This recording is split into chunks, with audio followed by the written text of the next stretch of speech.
Welcome to the skies over Colorado for December 2021. I am Staff Astronomer John Enworth of the Cherrywood Observatory, volunteer at the Little Thompson Observatory for Longmont Public Media.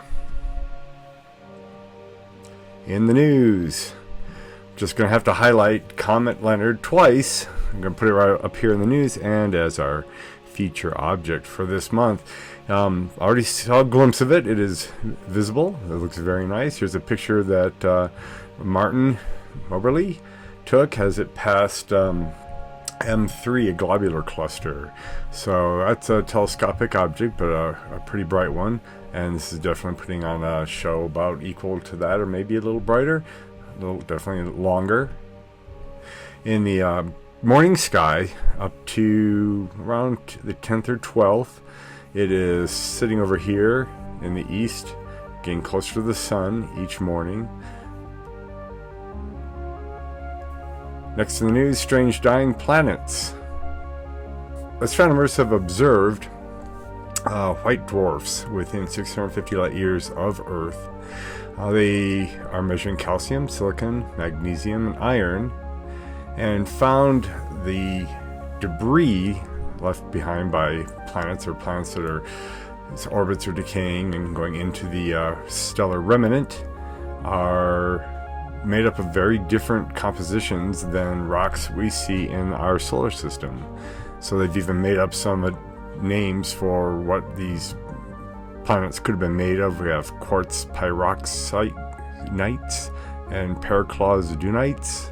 I am not a geologist, so I probably butchered those horribly. So the thinking is that some parts of the galaxy may have materials that would make Earth-like planets easier than others. Some of these rocks may have higher or lower melting points, leading to rocky planets with much larger or thinner crusts, which could change what is possible with life. Checking in on the James Webb Space Telescope throughout much of my career, this has always been 2 years out from launch, but it looks like it's actually finally coming. Currently set to launch right before Christmas, December 22nd. As a reminder, development for this began in '96 with an initial launch for 2007. The original $500 million budget almost, or maybe has surpassed $10 billion. Mission should last 5 to 10 years. It needs to use onboard fuel to stay at the Lagrange point that is going to be parked at, and there's also cooling that is needed and a limited supply of those materials. It will be 6 months before we get our first actual image from it. They have to go through a whole bunch of checking and testing, calibrating, problem solving like that, even after it makes its trip out to that orbit.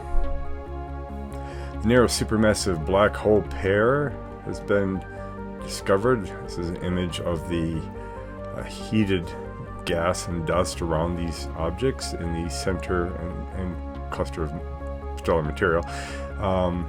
This is in the infrared. Astronomers have seen these two. They are orbiting each other and will probably collide in about 250 million years. This galaxy is NGC 7727, 89 million light years away from us. The second black hole might be from a smaller galaxy that collided with the parent galaxy about 2 billion years ago. Alright, not much to report in big star parties this month. I couldn't find anything. I guess everybody's doing holiday stuff and it's cold. Well, traditionally it's cold. Right now, it has not been cold across much of the nation at all. So, Astro 101 lesson for this month asks the question, how big is the universe? You've probably heard 13.8 billion years is the look back time, or how much time light has been able to travel to get to us. But since the universe is expanding, if you look out and ask how long it would take light to get to the last moment that the universe was transparent going back in time. Before that it was opaque and too dense for light to travel post Big Bang. That radius would be 46 billion light years. We also know that the universe is very flat. It's not saddle curved or spherically curved upon itself in maybe a higher dimensional curve. But for that, it has to be very large. So it's at least 250 times that 46 billion light year radius, up to 10 to the 10 to the 10 to the 122nd times our megaparsec. So that's big. The skies above your backyard. Starting the month with a new moon. First quarter on the 10th. Full moon on the night of the 18th. Right after Christmas will be the third quarter moon in the pre-dawn sky. The planets are putting on a fantastic show in the evening just after sunset. Venus is shining brightly, and you'll see it will also help you find Comet Leonard a little bit later in the month. It's setting about 2.5 hours after sunset. Very brilliant thing in the southwest sky. Jupiter and Saturn are visible in a line from that upward and to the left. It sets at 8 p.m. Saturn does, and Jupiter at 10. And Neptune is visible in the southern sky about 11 p.m. and Uranus is setting at 4 p.m. rising at 2. So just after sunset, you've got bright Venus. Yeah, Pluto's down below, but you're not going to see that. There's Saturn, Jupiter, Neptune, and Uranus. And this mid-month point, the moon is there, and Comet Leonard will be located mid-month between the Sun and Venus. You'll have to catch it in the twilight, and as the twilight drops away, and then the comet drops away. Around midnight, Uranus is halfway up in the western sky, and that is it. That's all you have overnight. In the pre-dawn sky, Mercury is still too close to the Sun. Mars is very low in the eastern sky, rising at 5:30 a.m. So the rest of the sky is kind of uneventful when it comes to planetary bodies. Sunrise continues to back up from 7:02 to 7:20 a.m. Sunset moving from 4:35 p.m. to 4:45 p.m. and the day length gets to its shortest. So we have 9 hours 33 minutes down to 9:22, and then we have the winter solstice on December 21st. Within a day or so of that time is our shortest day, longest night. So winter begins officially at 8:59 a.m. Denver time, Tuesday the 21st, the day before James Webb launches. I hope. Big fingers crossed. Our feature object is our comet again. Discovered January 3rd, 2021 at Mount Lemmon, perihelion, January 3rd. So it'll be closest to the Sun January 3rd. We won't be able to see it then. And in the morning sky from December 3rd to the 12th, it just gets closer and closer to the horizon and the Sun. This is at 6 a.m. And then in the evening, around the 12th, 10th, 15th, it's coming out of the sky in the southwest in the evening. So you're observing challenge, though. This month is the Geminid meteor shower. It's a pretty good shower. It is best seen from mid-evening to dawn, so it's an unusual one that does put on some good show in the nighttime when you would more likely be up.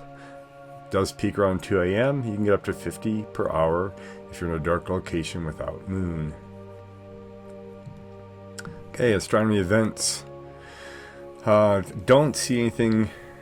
It normally would be December 21st, the Longmont Astronomical Society have a speaker, and they don't have anything there. It still says the November speaker, so I think they might be taking the time off for the holidays.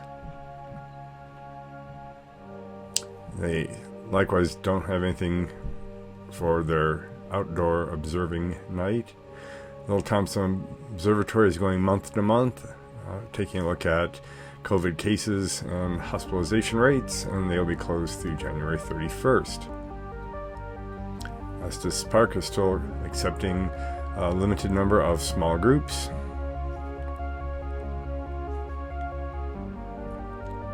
Northern Colorado Astronomical Society, I have speaker Dr. Joseph Pace, Monsters in the Universe, New Insight into Black Holes. Fisk Planetarium, I believe, is open, but I don't see anything happening with their telescope nights. And your historical missteps in astronomy for this month would be the mistaken identity of galaxies as nebula. In fact, I was just looking at one of my old 1920s astronomy books, one that inspired me to get into astronomy in elementary school and middle school, and it still calls it the Andromeda Nebula. So about 100 years ago, the Milky Way galaxy was thought to be the only a few thousand light years across. Charles Messier in the 17th century identified fuzzy objects as nebula, so that stuck. In 1920s, Edwin Hubble measured the distances along with Henrietta Leavitt with her discovery of Cepheid variables and the relationship of their variability and brightness, giving you a distance measure to galaxies. Hubble also had the observation of the shifting of the spectra of galaxies, giving you a velocity. So Andromeda Nebula became a galaxy, and very rapidly the universe got a lot bigger, at least in human understanding. If you have any additions or corrections, email me, johnensworth@gmail.com. This has been the Skies Over Colorado for December 2020. Have a great holiday. Keep looking up.